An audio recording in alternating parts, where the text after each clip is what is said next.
জয় গৌর, জয় নিতাই। আজ 23শে ভাদ্র 1431 ও 9ই সেপ্টেম্বর 2025 মঙ্গলবার।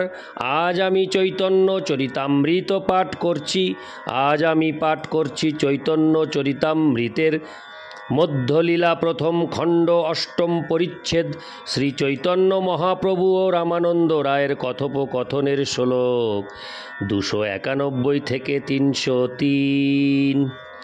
হরে কৃষ্ণ হরে কৃষ্ণ কৃষ্ণ কৃষ্ণ হরে হরে, হরে রাম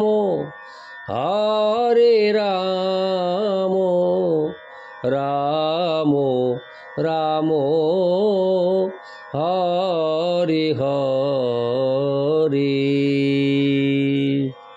শ্লোক 291।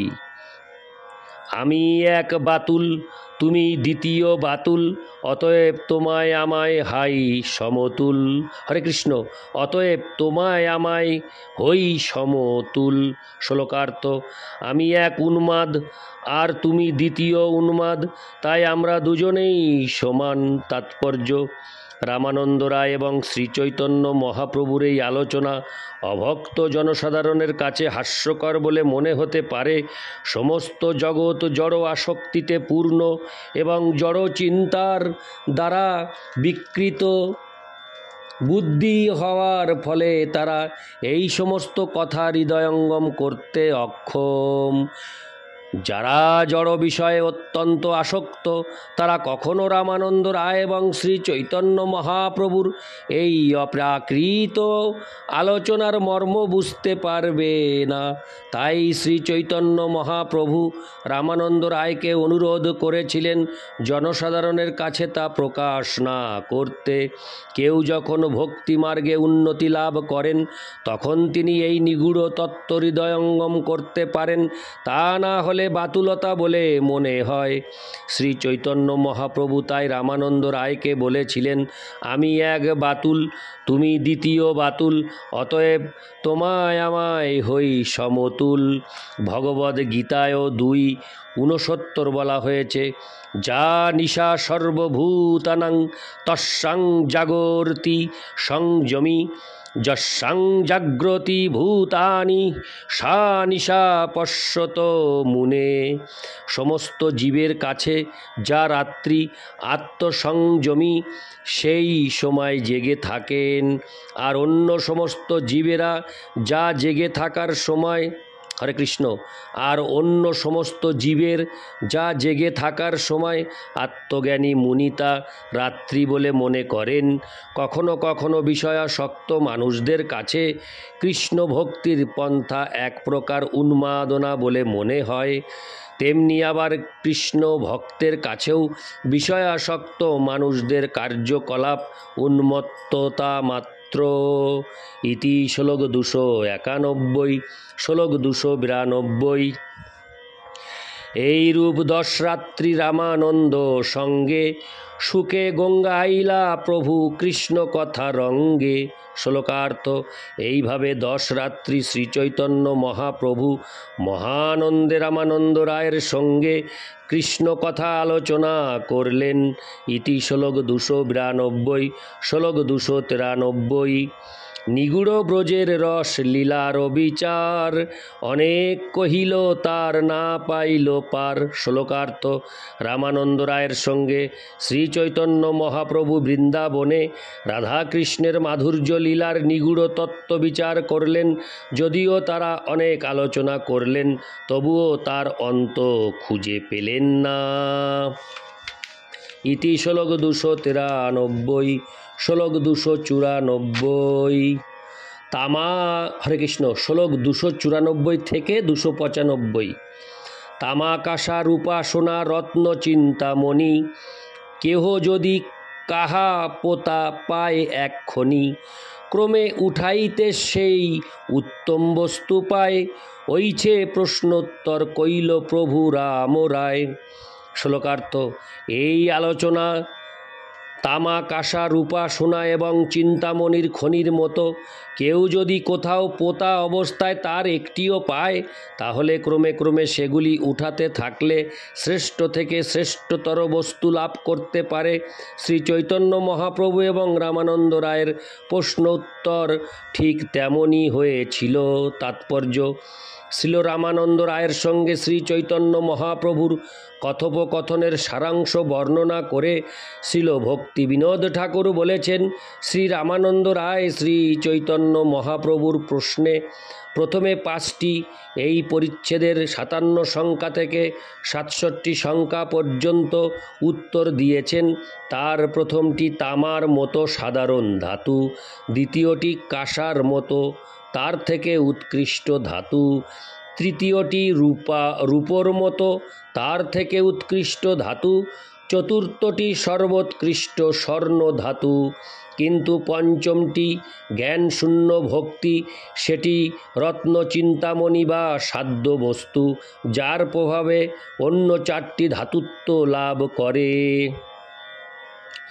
শ্রীল ভক্তি সিদ্ধান্ত সরস্বতী ঠাকুর তার অনুভাষ্যে বলেছেন, ব্রজে যমুনা সলিল পুলিন বালুকা কদম্ব বৃক্ষাদি গোবেত্র বেণু প্রভৃতি শান্ত রসের বিগ্রহ সমূহ, চিত্রক পত্রক রক্তক আদি দাস্য রসের বিগ্রহ সমূহ, শ্রীদাম সুদাম আদি সখ্য রসের বিগ্রহ সমূহ, নন্দ যশোদাদি বাৎসল্য রসের বিগ্রহ সমূহ এবং সর্বোপরি শ্রীমতী রাধিকা, ললিতা, বিশাখাদি সখীগণ নিজ নিজ রসে ধনী, শান্ত, দাস্য, সখ্য, বাৎসল্য এবং মধুর এই 5টি রস পরপর তামা, কাঁসা, রূপা ও রত্ন চিন্তামণির খনি তুল্য।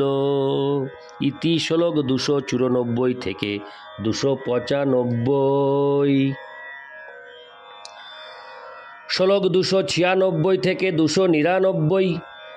আর দিন রায় পাশে বিদায় মাগিলা, বিদায়ের কালে তারে এই আজ্ঞা দিলা, বিষয় ছাড়িয়া তুমি যাহ নীলাচলে, আমি তীর্থ করি তাহা আসিব অল্পকালে, 2 জনে নীলাচলে রহিব একসঙ্গে, সুখে গঙ্গাইব কাল কৃষ্ণ কথা রঙ্গে।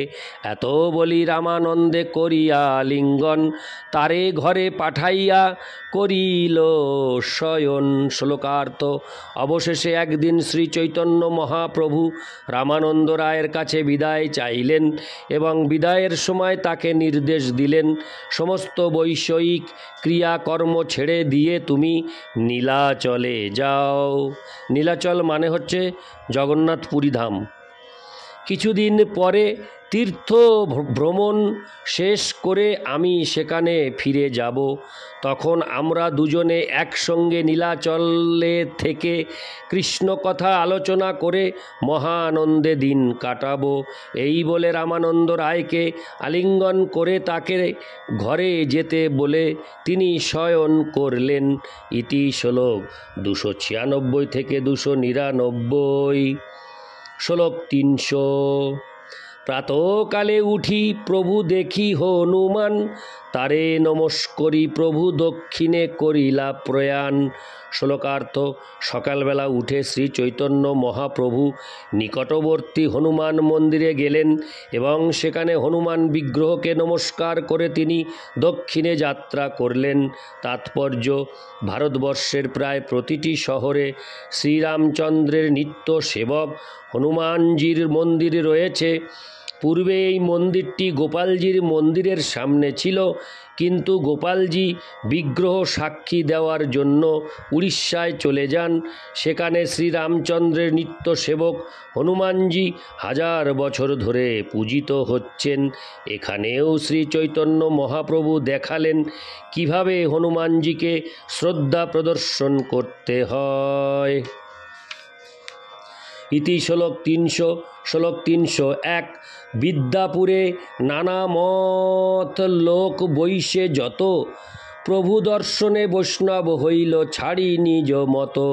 শ্লোকার্থ: বিদ্যানগরে বিভিন্ন মতাবলম্বী লোক ছিলেন, কিন্তু শ্রী চৈতন্য মহাপ্রভুর দর্শনে তারা সকলে তাদের নিজ নিজ মত পরিত্যাগ করে বৈষ্ণব হলেন। ইতি শ্লোক 301। শ্লোক 302। রামানন্দ হইলা প্রভুর বিরহে বিহব্বল, প্রভুর ধ্যানে রহে বিষয় ছাড়িয়া সকল। শ্লোকার্থ: শ্রী চৈতন্য মহাপ্রভুর বিরহে বিহব্বল হয়ে রামানন্দ রায় সমস্ত জাগতিক কার্যকলাপ পরিত্যাগ করে শ্রী চৈতন্য মহাপ্রভুর ধ্যানে মগ্ন হয়ে রইলেন। ইতি শ্লোক 302। শ্লোক 303। সংক্ষেপে কহিলু রামানন্দের মিলন, বিস্তারি বর্ণিতে নারে সহস্র বদন। শ্লোকার্থ: সংক্ষেপে আমি রামানন্দ রায়ের সঙ্গে শ্রী চৈতন্য মহাপ্রভুর মিলনের কাহিনী বর্ণনা করলাম। বিস্তারিতভাবে তা বর্ণনা করার ক্ষমতা কারোরই নেই, এমনকি সহস্র বদন অনন্ত দেবও তা বিস্তারিতভাবে বর্ণনা করতে পারেন না। ইতি শ্লোক 303। হরে কৃষ্ণ হরে কৃষ্ণ কৃষ্ণ কৃষ্ণ হরে হরে, হরে রাম হরে রাম, রাম রাম হরে হরে। জয় গৌর, জয় নিতাই।